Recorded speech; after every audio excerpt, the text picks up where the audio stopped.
नमस्कार। आज हम वर्णिकवादी विचारधारा के विषय में थोड़ा सा जानेंगे कि क्या होता है। वर्णिकवादी विचारधारा क्यों आया और इसके पीछे क्या कारण था। देखिए, वर्णिकवादी विचारधारा के द्वारा ही व्यापार की अस्तित्व की चर्चा की गई थी। अब इनका कालखंड लगभग 14वीं से 16वीं शताब्दी तक की जो विचारधारा चलती थी वह क्या था, हमारा वर्णिकवादी विचारधारा का कालखंड था। उस समय व्यापार जो होता था वह सोने और चांदी के सिक्के के द्वारा, यानी धातु हम कह सकते हैं मेटेलाइक कॉइन्स के द्वारा हमारा क्या होता था, व्यापार होता था। ठीक है, वस्तु विनिमय प्रणाली भी रही होगी, उसके द्वारा भी होती थी। तो उसके आधार पर हम क्या करते थे, वस्तुओं का लेन देन करते थे, आयात निर्यात करते थे। अब वर्णिकवादी विचारधारा यानी वर्णिकवादियों का यानी मर्केंटाइलिज्म का क्या मानना था कि जिस देश के पास गोल्ड एक्युमुलेशन अधिक होगा वह देश उतना ही धनवान होगा और उतना ही बलशाली होगा। मर्केंटाइलिज्म कहते थे कि गोल्ड एक्युमुलेशन यानी कि जिसके पास जितनी अधिक मात्रा में जो है सोना संचय होगा, सोने की सिक्के का संचय होगा, वह देश उतना ही अधिक धनवान और समृद्धिशाली होगा। वो कैसे बात करते थे, मर्केंटाइलिज्म क्या कहते थे, संरक्षणवादी विचारधारा के लोग थे। ठीक है, वो क्या करते थे, संरक्षण की बात करते थे।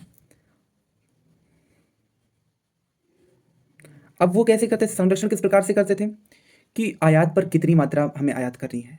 ठीक है, या हमें इतनी ही क्या कहता था कि वो क्या करते थे कि उतनी मात्रा में आयात करना है हमें।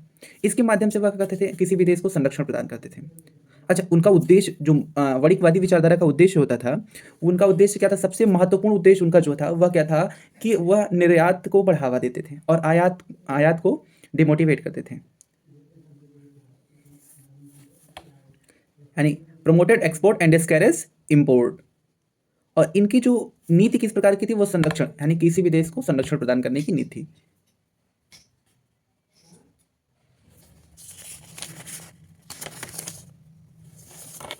कोई भी राष्ट्र स्वयं और स्वयं जो क्या यानी कि कोई भी राष्ट्र स्वयं समृद्धि को स्वयं समृद्ध हो सकता है।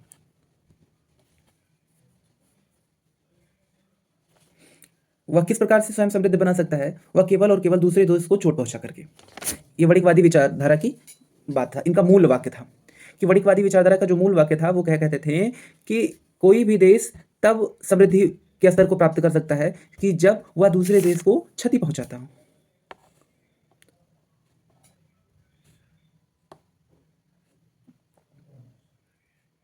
और इस प्रकार से वर्णिकवादी का विचारधारा का जो मूल वाक्य था।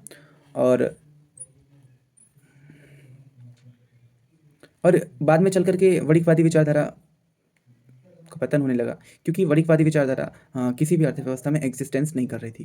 क्योंकि जब हम एक्सपोर्ट की केवल बात करते हैं, इंपोर्ट को इनकैरेज करते हैं। देखिए इंपोर्ट में जब हम कहते हैं, सॉरी, डिस्कैरेज करते हैं, तो इंपोर्ट को जब डिस्कैरेज करते हैं तो इंपोर्ट को डिस्कैरेज करने का मतलब क्या होता है, हमारे उपभोग में कमी होगी। क्योंकि कोई भी देश के पास समस्त जो संसाधन उपलब्ध नहीं होते हैं जिससे यानी कि जो अपनी मूलभूत आवश्यकताओं की पूर्ति की जा सके। और मूलभूत आवश्यकताओं की पूर्ति करने के लिए हमें किसी न किसी के जो साथ हमें व्यापार तो करना पड़ेगा। और ये क्या कहते थे कि अगर हम इनकी जो बात मुख्य जो मूल उद्देश्य है वो दो चीज़ें हैं कि दूसरे राष्ट्र को क्षति पहुंचाना और क्या करना है, निर्यात को बढ़ावा देना। ये कहते हैं आयात हम उन वस्तुओं की करें जिस यानी कि आयात हम केवल जो रॉ मटेरियल्स की करें, ना कि हम पूर्ण उत्पादित वस्तुओं की हम आयात करें। इसलिए जैसे इनके समय में क्या हुआ कि इनके विचारधारा के कारण में ये क्या करते गए, अपने व्यापार को बढ़ाते गए, व्यापार को बढ़ाते गए। ठीक है, यानी एक्सपोर्ट को बढ़ाते गए, एक्सपोर्ट को बढ़ाते गए, इंपोर्ट को कम करते गए, इंपोर्ट को कम करते गए। तो इनके पास गोल्ड एक्युमुलेशन ज़्यादा हो गया, सोने चांदी की मात्रा का भंडार भर गया।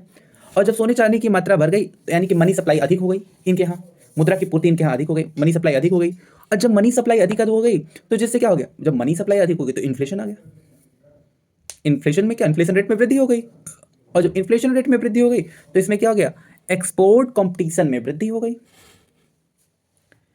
तो जिससे हमारी क्या हो गई, अर्थव्यवस्था में जो हलचल मच गया। और इस हलचल का देन केवल और केवल वर्णिकवादी विचारधारा के लोग थे, क्योंकि इन्होंने केवल और केवल बात किया था गोल्ड एक्युमुलेशन की। इन्होंने क्या किया, जो है ये क्या कहते थे कि इंपोर्ट को डिस्कैरेज करते थे और जो है एक्सपोर्ट को इनकैरेज करते थे, मोटिवेट करते थे, उसको डिमोटिवेट करते थे। तो जब ऐसी चीज़ें होने लगी कि केवल और केवल एक देश में ही पूरे लगभग सोने की मात्रा का संचय होने लगा, तो उस समय अंतर्राष्ट्रीय व्यापार को शक की निगाह से देखे जाने लगा। शक की निगाह से देखे जाने लगा।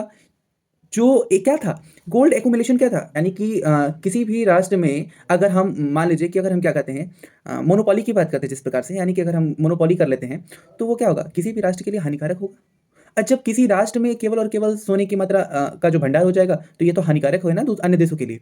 तो उसे शक की दृष्टि से देखे जाने लगा और जिसे एक शोषण का नया तरीका समझा गया। ठीक है? और वह क्या हो गया, एक शोषण और समझा गया और वह एक नया तरीका बन भी गया। तो इस प्रकार से क्या हुआ कि जो है इस प्रकार के इन सब चीज़ों के कारण से वणिकवादी विचारधाराओं का पतन शुरू हुआ और वे उनका लगभग 17वीं शताब्दी के अंत तक उनके लगभग पतन हो गया।